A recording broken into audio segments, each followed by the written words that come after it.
The day started like every other Sunday, quiet, polished, and pretending to be normal. I stood on the back porch holding an urn that was supposed to contain my husband's ashes. The morning sun painted everything gold, the maple trees, the fence he built, even the small ceramic angel that guarded the flower bed. I whispered, "You're home now, Daniel," and tilted the urn just enough for a gray puff to spill into the wind. Only the ashes didn't scatter, they clumped. Heavy. Damp. Wrong. When I looked closer, I realized they weren't ashes at all. They were sand. I froze. My breath caught in my throat. Sand. Not ash. Sand with tiny flecks of glitter, like something scooped from a decorative vase. For a second, I thought maybe I was losing it, maybe cremation looked different than I imagined. But when I dipped my fingers into the urn, the truth hit like a blow: coarse grains, dry, fake. Someone had switched my husband's ashes.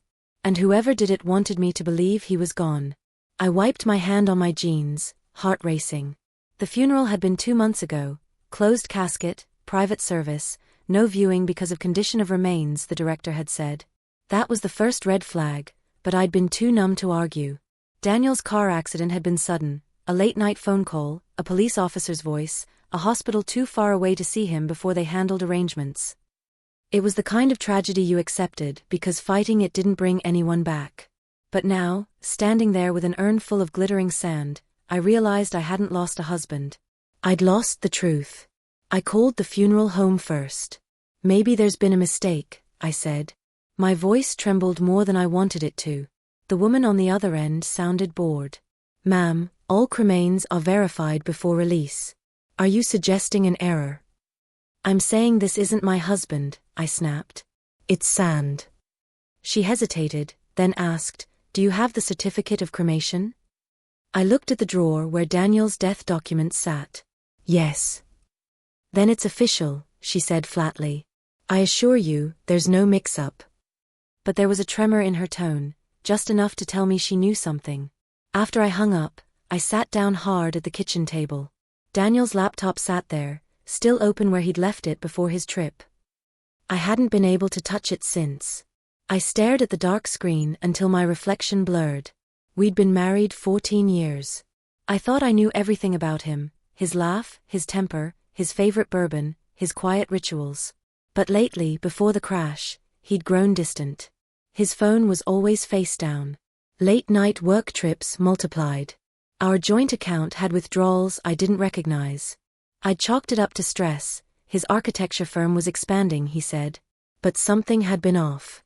Now, sitting there with fake ashes on my hands, I realized it hadn't just been distance. It had been deceit. I pressed the laptop's power button. Password protected. Of course. But Daniel wasn't creative with passwords. I tried our anniversary. No luck. Then our daughter's birthday. Still nothing. Finally, I typed Margaret. His mother's name. Unlocked. The desktop was empty except for one folder titled, Client Files, Private. Inside were dozens of PDFs, spreadsheets, and invoices. But one document stood out. Property transfer, Westlake Development, Executor, Stephen Craig. Stephen Craig. That name was familiar. Daniel's old business partner, the one who'd spoken at his funeral with rehearsed sadness. I clicked open the file. The contract listed Daniel as missing presumed deceased, dated 2 weeks before the crash. His signature was there, shaky but real. And beside it, Stephen's. They'd signed it together. My husband had signed a document declaring himself presumed dead. The betrayal came into focus like a camera sharpening its image. He'd faked his death. And Stephen, the man who'd inherited half his firm after the accident, had helped him do it. I slammed the laptop shut, my pulse hammering. The ashes, the closed casket, the rushed cremation, it all made sense now. Daniel hadn't died. He'd disappeared. The greedy motive was as clear as daylight: money. Insurance. Business shares. Freedom. And I'd been left with an urn full of lies. I called Stephen next. He picked up on the second ring, his tone smooth as butter. "Emily," he said warmly.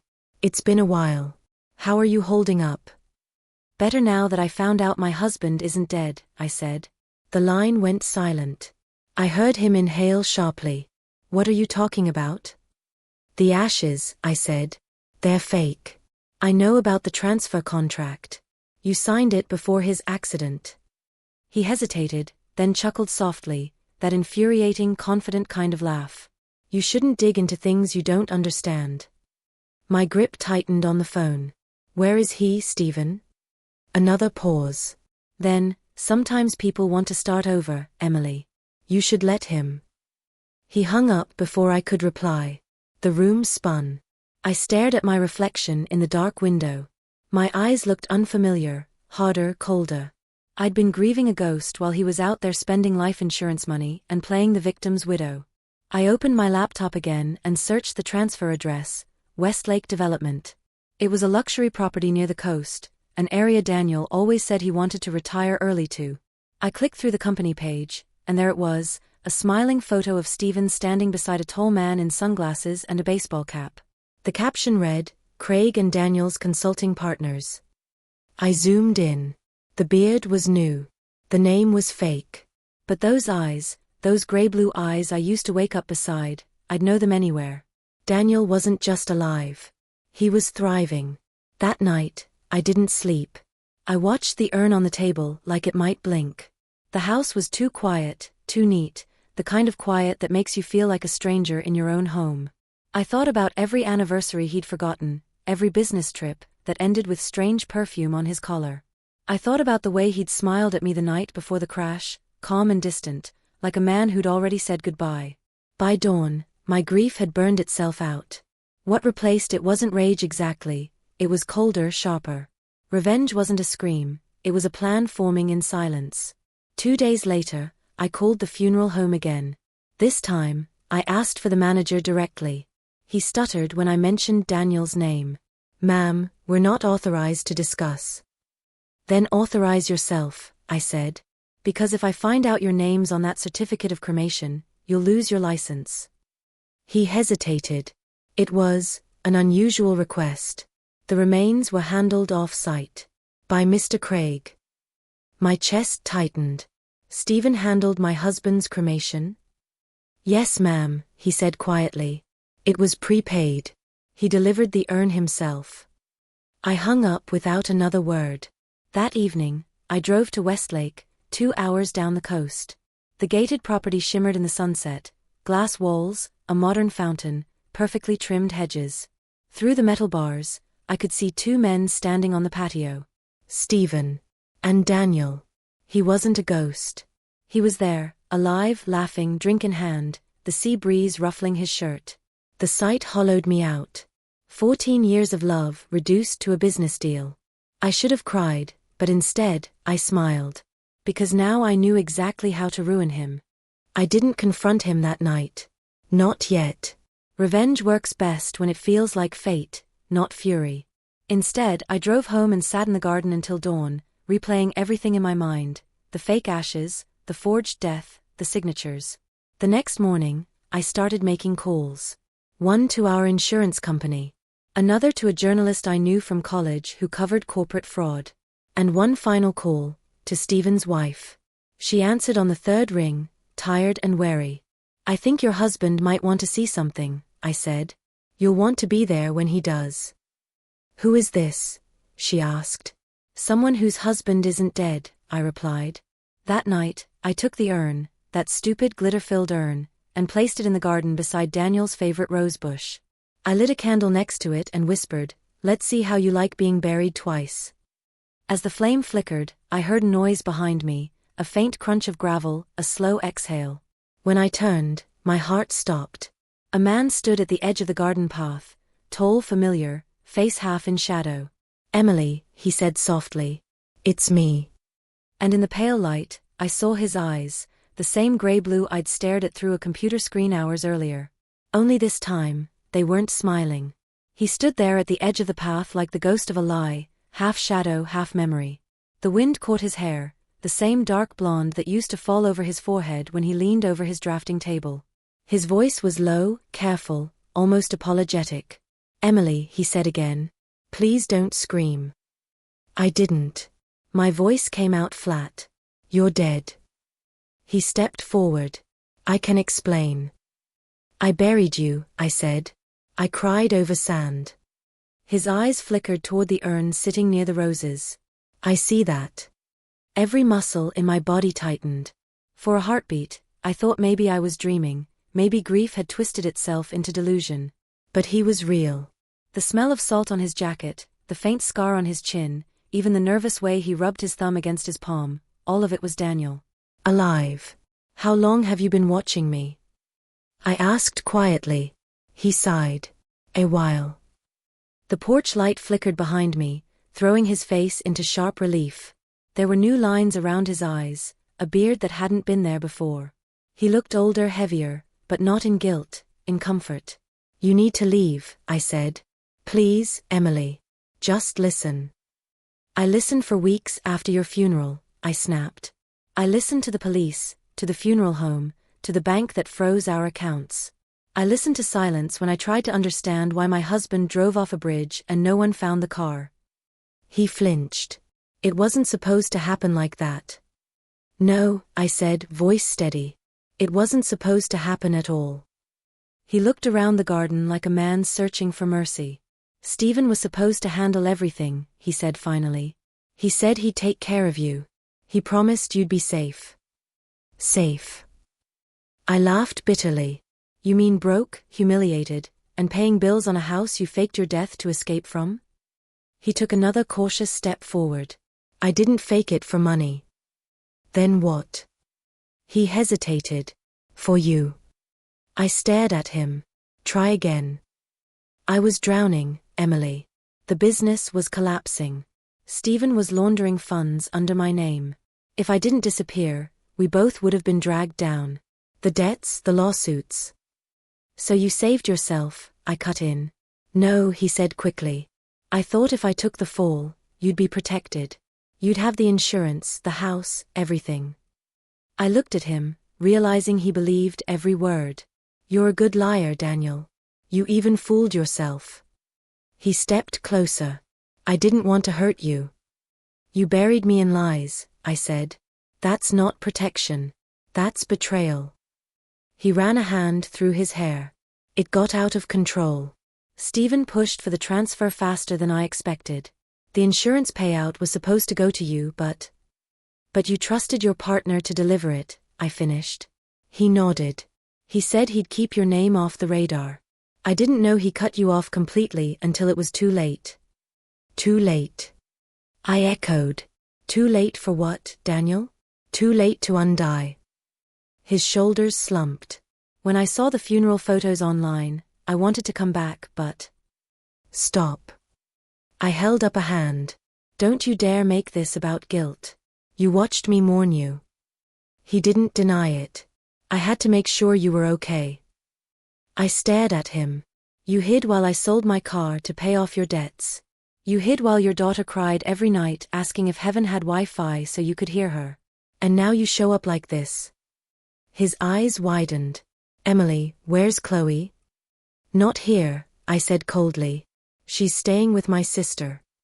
He nodded, relief flickering across his face. Good. She doesn't need to see this. You think I'm letting her anywhere near you? I said. You're a fraud. A coward. For the first time, his voice cracked. You're right. I am. But you need to know something, Emily. Stephen isn't finished. He's dangerous. I almost laughed. Dangerous? The man who handled your fake ashes. Please, he said, desperation creeping into his tone. He wasn't supposed to find out I came back. He's been moving money offshore, using my old ID. If he realizes I'm here. Then what? He hesitated. Then he'll come after you. The absurdity of it all made my stomach twist. You expect me to believe you're some hero now?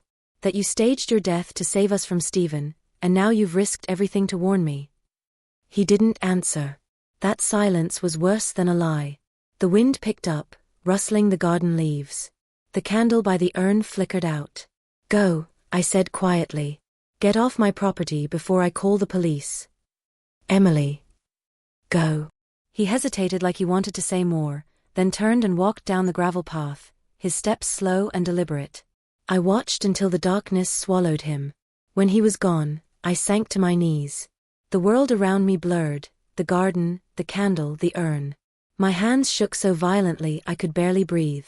I'd spent months grieving him, hating him, loving him in absence. And now he was alive, still managing to make me feel small in the name of protection. But one thing he said stuck with me: Stephen isn't finished. And that meant there was more to uncover. The next morning, I drove into town to find Stephen's wife, Rachel. I'd only met her twice, once at a company dinner, once at Daniel's memorial. Both times, she'd been polite, perfectly put together, the kind of woman who smiled through secrets. She lived in a gated house near the marina. I parked outside, rehearsing what to say. But when she opened the door, she looked nothing like I remembered. Her makeup was smudged, her eyes red-rimmed. "Mrs. Craig?" I asked softly. She blinked. "Do I know you?" "I'm Emily Daniels. My husband worked with..." Her expression changed instantly. "With Stephen." "Yes. I remember. I think we need to talk." She hesitated, then stepped aside. "Come in." Her house was immaculate but cold, white walls, expensive art, no warmth. She poured 2 glasses of water and motioned for me to sit.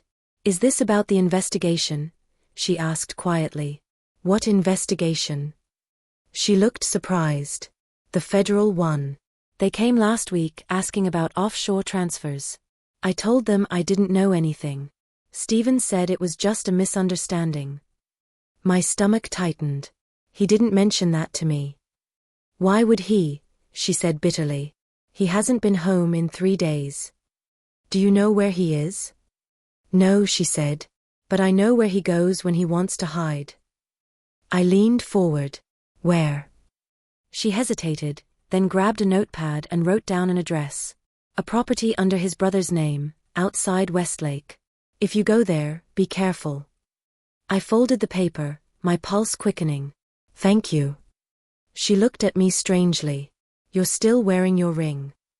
I glanced at my hand. Force of habit. She smiled faintly. "You'll take it off when you're done forgiving him." That evening, I drove to the address she gave me, a rundown cabin tucked behind overgrown pines, miles from the main road. The sky was deep orange fading into purple. As I pulled up, I saw 2 cars parked out front, Stephen's black Mercedes, and Daniel's silver truck. I killed the headlights and parked down the hill. My heart was hammering so loudly it drowned out the crickets. Through the cracked blinds, I could see them inside, Daniel pacing, Stephen leaning against a counter, a bottle of whiskey between them. Daniel's voice carried faintly through the thin walls. "You said you wired the money."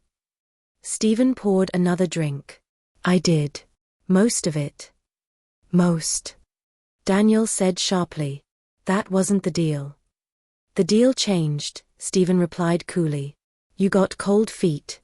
You came back." Daniel slammed his hand on the counter. "You left Emily broke." Stephen smirked. "She was never supposed to have it." For a moment, I forgot to breathe.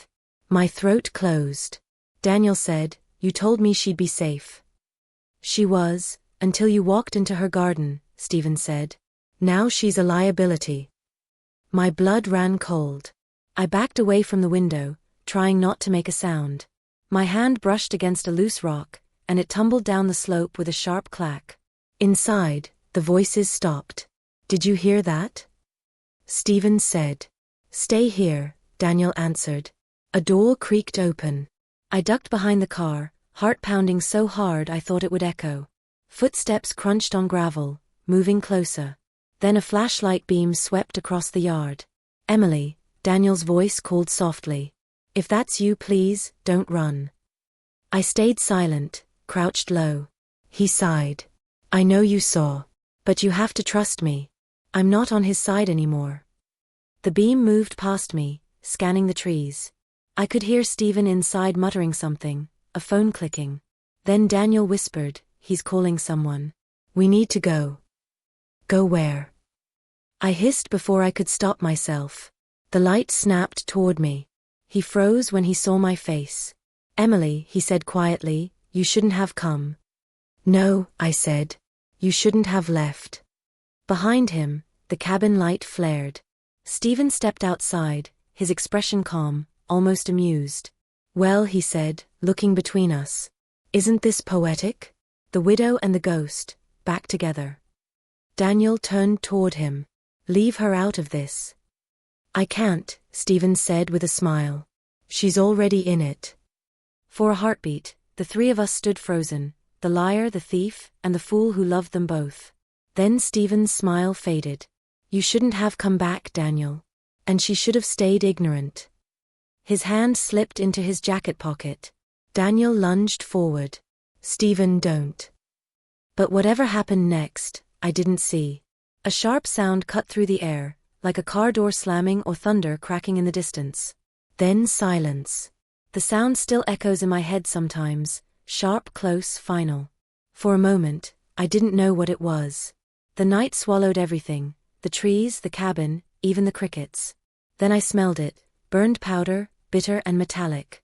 Someone had fired a gun. I stayed crouched behind the car, frozen. My heart pounded so hard it hurt. Then I heard Daniel's voice, low and rough. Stephen. Put it down. A pause. Then another voice, cooler, steady. You think I'd let you ruin me now? I peeked over the car. The porch light flickered above them. Stephen stood at the doorway, his jacket open, a pistol in his hand. Daniel was a few feet away, palms up. His face was pale in the yellow light. Daniel, I whispered. He didn't look at me. His eyes were fixed on Stephen. You don't have to do this. Stephen smiled thinly. You've already done enough. You think you can just walk back in and play savior? I never wanted the money, Daniel said. Then you're dumber than I thought. Another crack split the air. Daniel stumbled, fell against the post, and hit the ground. I screamed before I even realized it. Stephen spun toward me. Stay back. But something broke inside me then. I didn't stay back. I grabbed the heavy flashlight from the car's floorboard and ran straight for him. He turned the gun, but I was faster. I swung the light, catching him across the temple. The weapon clattered onto the porch. He swore, grabbing his head, and I kicked the gun away into the bushes. We both froze, breathing hard. His eyes met mine, cold, calculating, still dangerous. Then Daniel groaned. Stephen turned his head, distracted just long enough for me to shove him backward. He hit the railing hard and went down. I ran to Daniel. His shirt was dark with blood at the shoulder. His eyes fluttered open. Emily. Don't talk. I pressed my scarf against the wound. Stay still. He managed a faint smile. You shouldn't be here. I think it's a little late for that, I said. Behind me, I heard movement, Stephen staggering up. I reached for the gun, but it was gone. Then headlights flashed across the clearing. A car door slammed, voices shouting, Sheriff's Department. Drop it. Two officers rushed in, weapons drawn. One tackled Stephen before he could lift his arm again. The other ran to us. I barely remember what I said, something about a gun, about a shooting, about my husband being alive. The next few minutes blurred into sirens, flashing lights, and cold air. When they loaded Daniel into the ambulance, I followed without asking. At the hospital, they kept him in surgery for 4 hours. I sat in the waiting room under harsh fluorescent light, my hands still streaked with his blood. A deputy came to take my statement. I told him everything, well, almost everything. I left out the fake ashes, the property contract, the insurance. I didn't know what was safe to say yet. When he finished writing, he said quietly, Ma'am, they found a weapon at the scene registered to Stephen Craig. He's being held. Did he? The deputy shook his head. He's alive. He'll be arraigned in the morning. Alive. They both were. Somehow that felt worse. By dawn, the adrenaline had worn off. I sat by Daniel's hospital bed, watching the machines blink. His shoulder was bandaged, his skin looked gray. When he woke, his voice was a rasp. You shouldn't have come. You said that already, I said. He managed a faint grin. And you still didn't listen. You owe me the truth, Daniel. He closed his eyes. You wouldn't believe me. Try me. He stared at the ceiling for a long time before he spoke. Stephen and I started the firm together 12 years ago. He was good with people, I was good with numbers. But somewhere along the way, he got greedy. He started moving company money into private accounts. When I found out, he threatened me. With what? Daniel's voice cracked. He said he'd go to the feds first, that he'd paint me as the thief. He had proof, Emily. Documents with my signature. I never signed them, but they were perfect forgeries. I frowned. So you ran?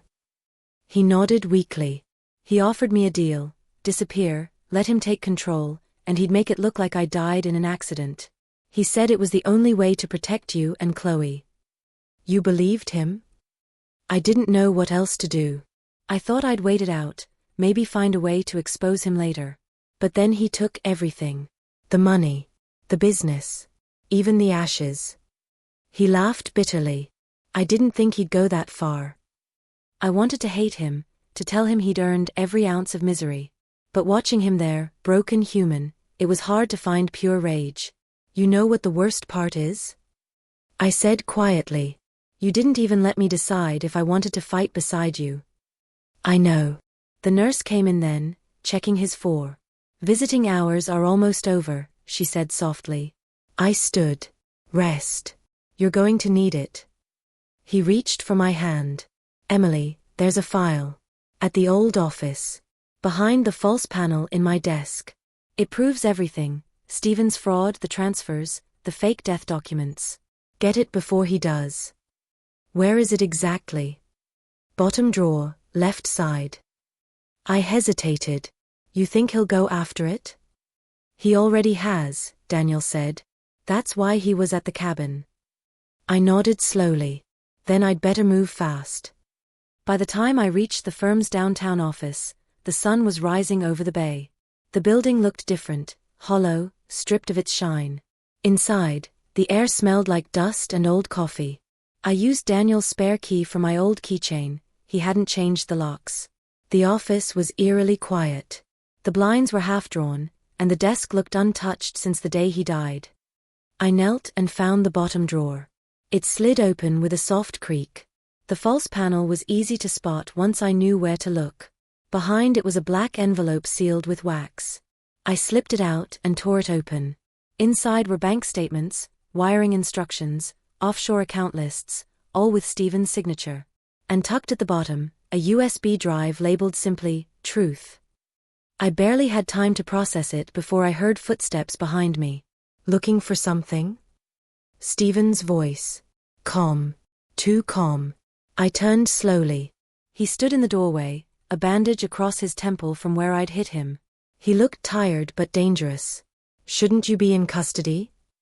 I said. He smiled faintly. Bail's easy when you have friends in the right places. My pulse raced. You shot him. I missed, he said. Lucky him. Unlucky you.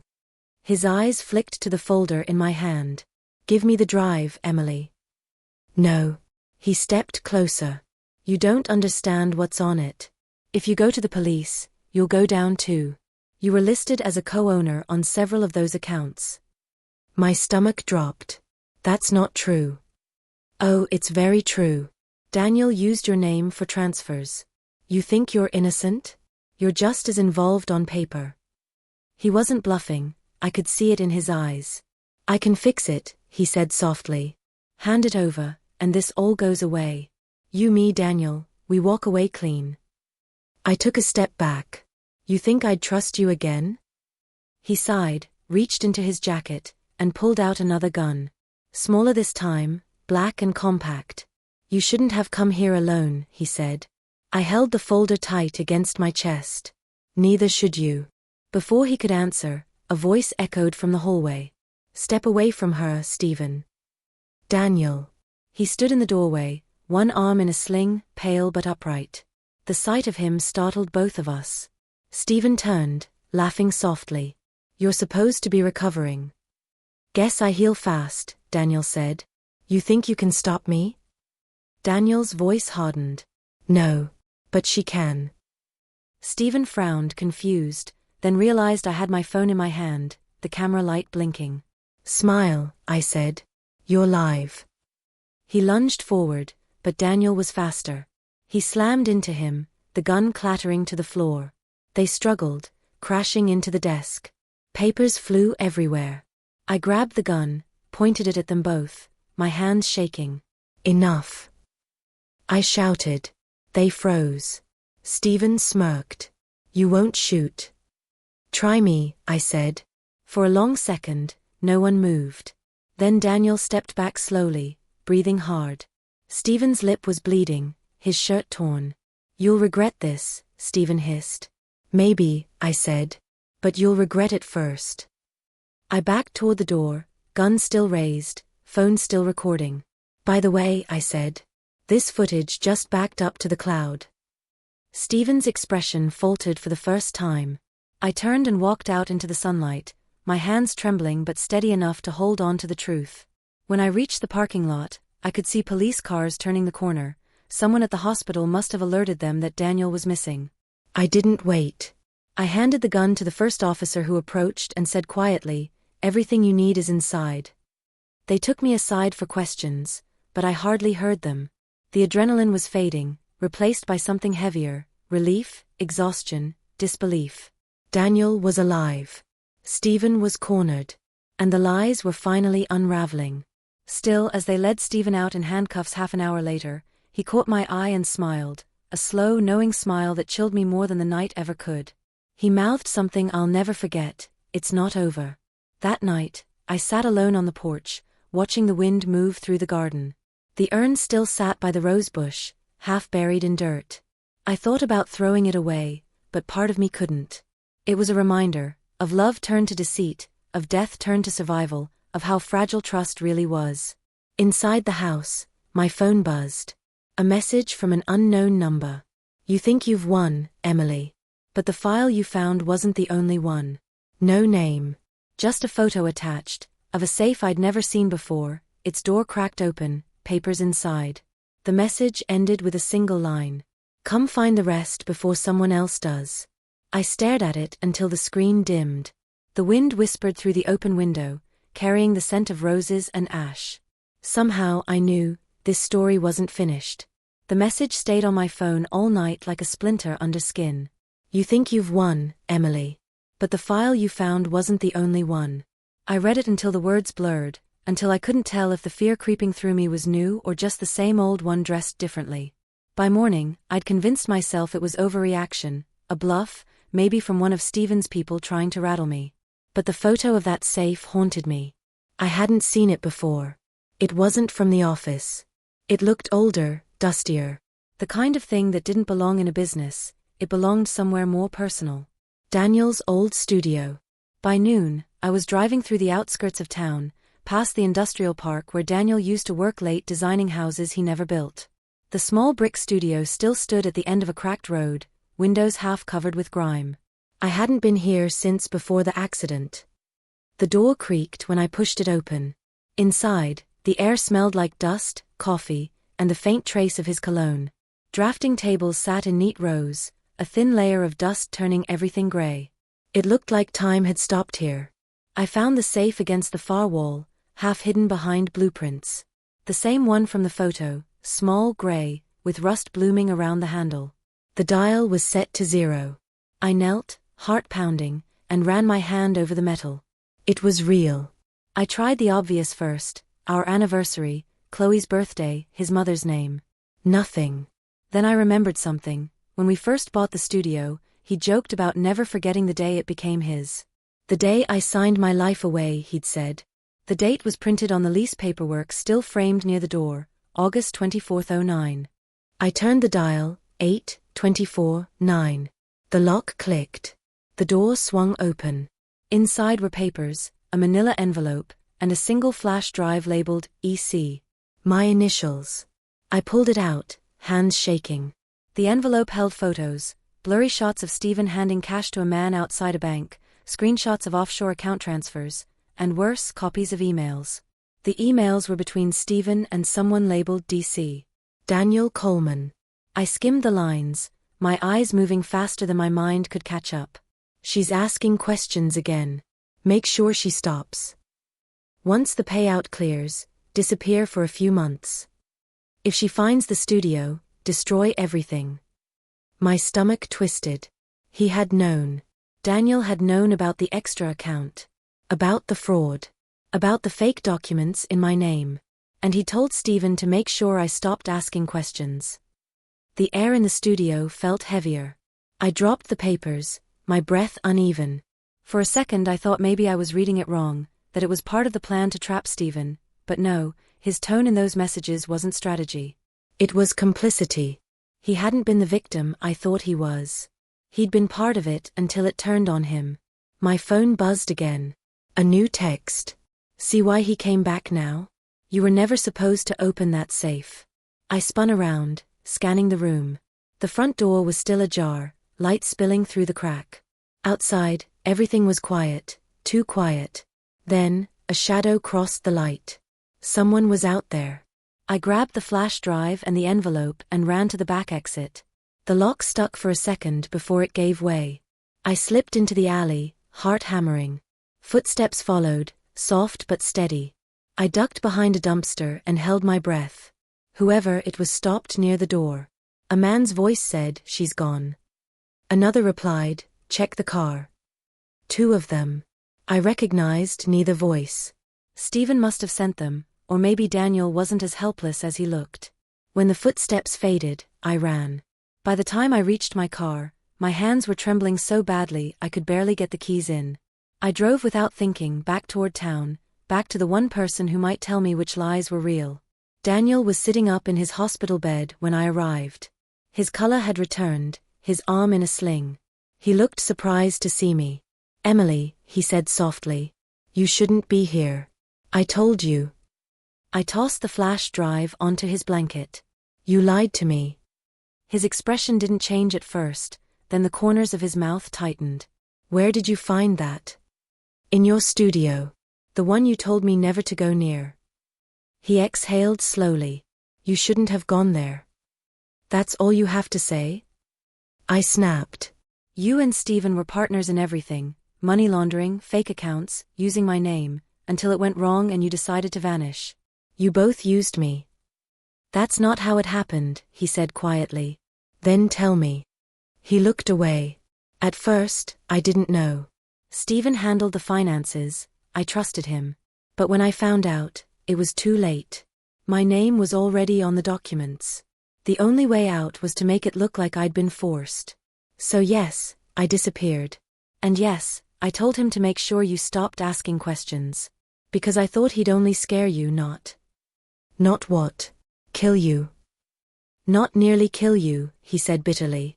"He's worse than I realized. He has people everywhere." I stared at him.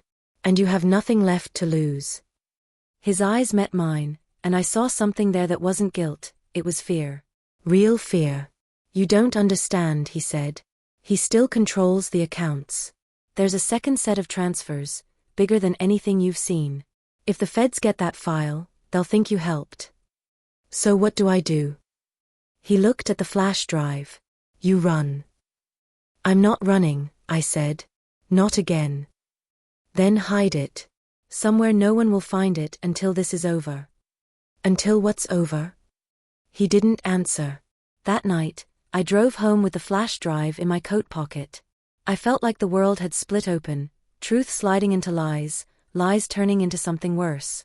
When I reached the house, the porch light was off even though I'd left it on. I froze on the steps. The front door was ajar. Every instinct screamed to turn back, but I pushed it open. The living room smelled like cigarette smoke and rain. The drawers were open, papers scattered. Someone had searched the place.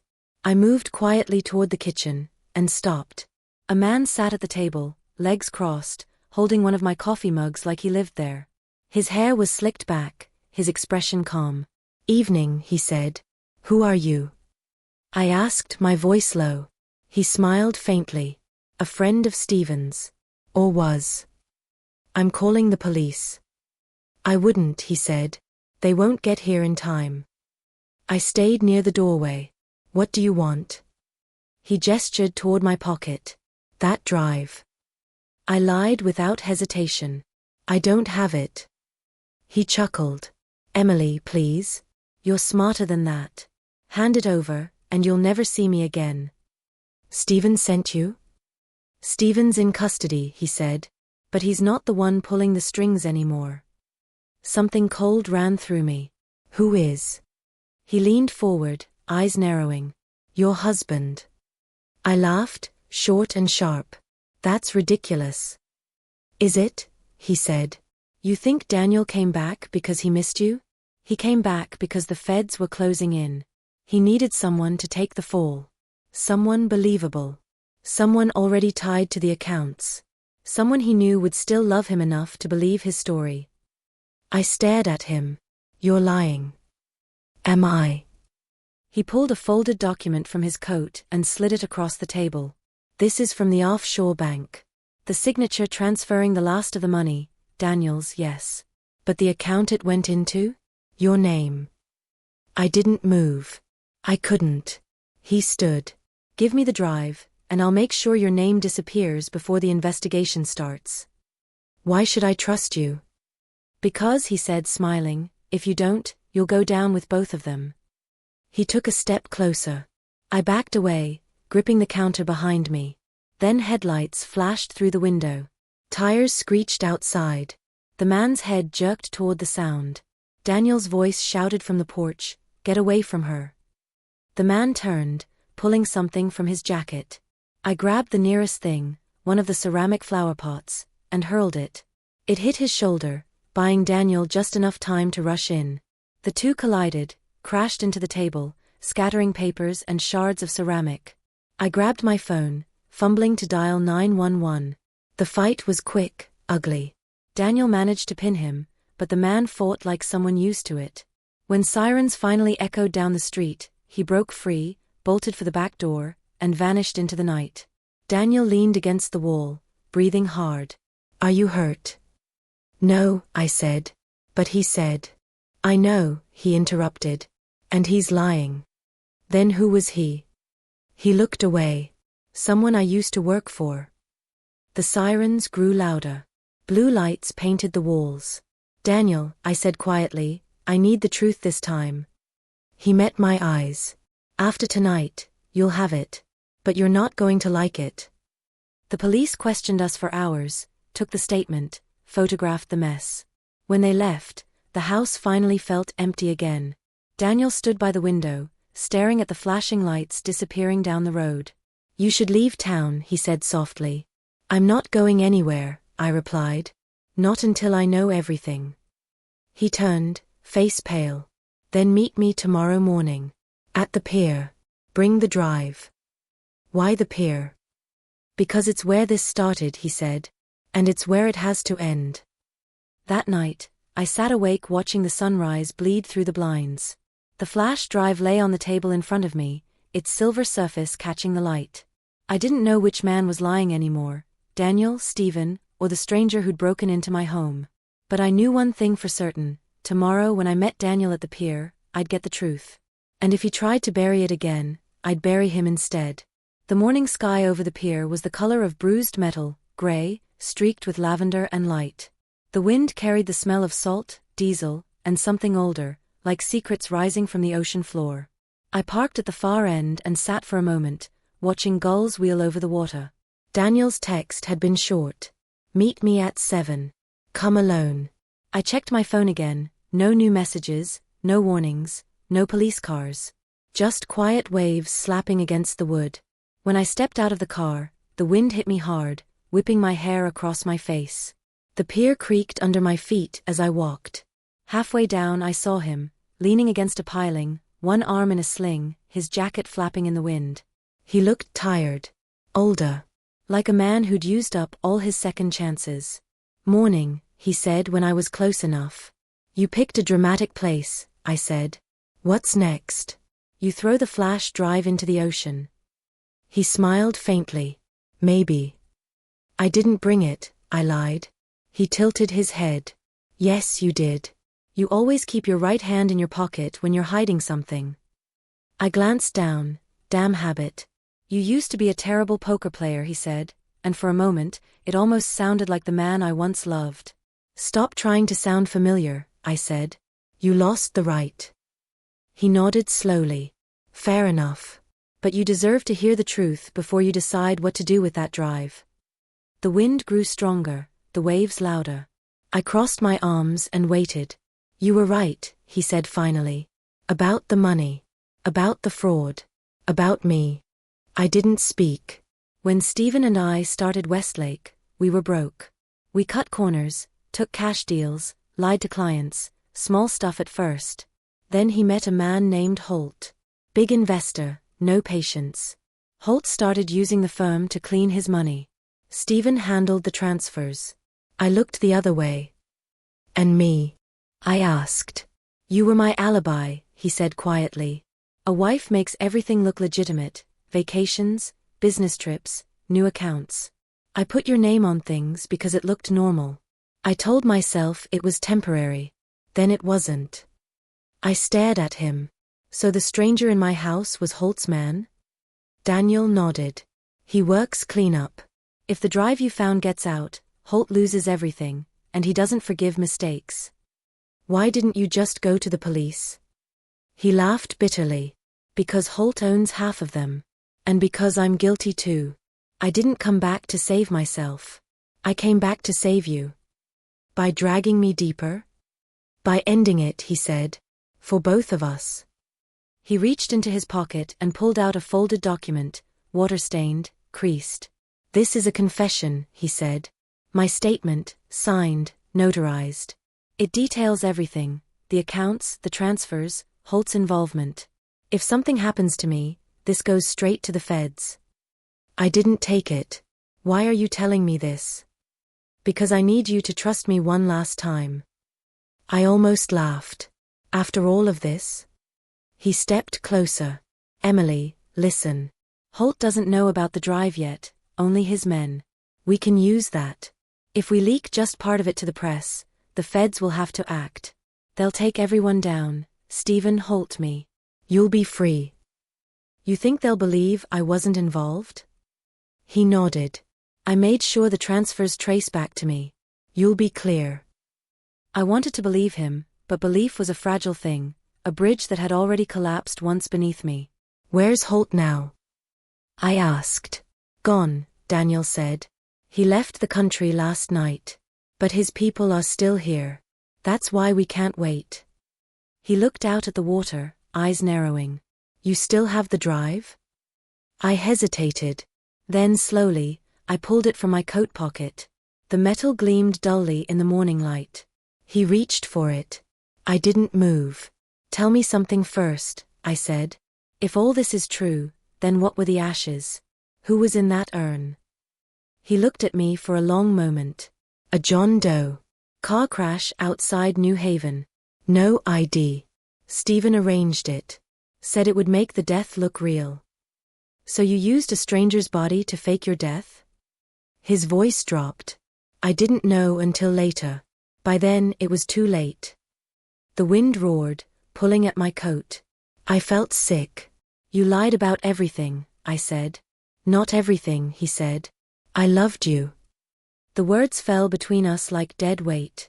A sound broke the silence, the crunch of tires on gravel. I turned.